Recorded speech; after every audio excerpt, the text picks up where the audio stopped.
you can dream it, you can do it. Always remember that this whole thing started with a dream and a mouse. It's kind of fun to do the impossible. Walt Disney.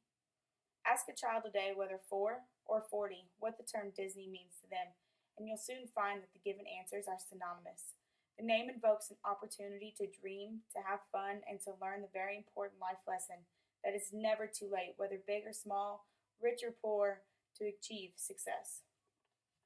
Haven't you ever wondered how one man ever managed to create such an overwhelmingly successful organization, as well as change how parents and children engage?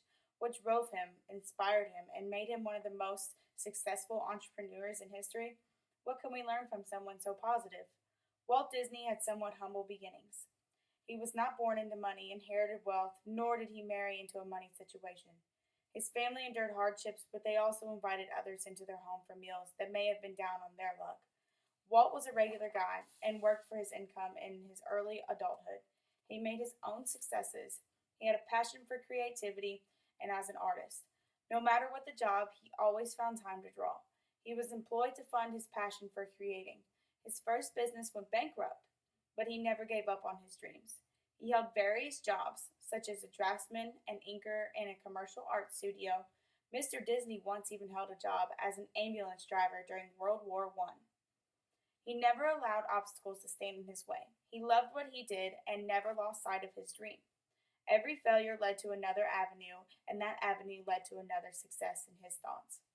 He often said that his early failures in giving him the strength to take big risks. He failed once and got back up. He could do it again. Mr. Disney also paid attention to details. He never looked at his art. He never took his art for granted. His talent was a gift and it was precious to him. He looked at each and every detail and dealt with things with the utmost care. He was serious about his passion and what he produced. He continually educated himself, whether through books or by doing. He once said that there was more treasures in books than in all the pirates' loot on Treasure Island. Disney believed that power comes from knowledge, and knowledge comes from books. Mr. Disney also believed that you have to work to succeed. Work, not continuous talk, would bring dreams to reality.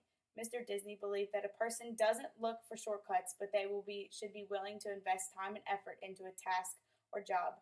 Success will follow. Mr. Disney knew the value of people. All you've got to do is own up to your ignorance honestly, and you will find people who are eager to fill your head with information.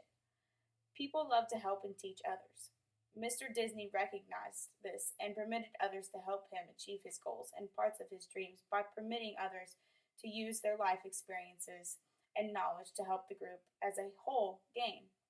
While he never belittled another person, he was a strict taskmaster as to doing a good job.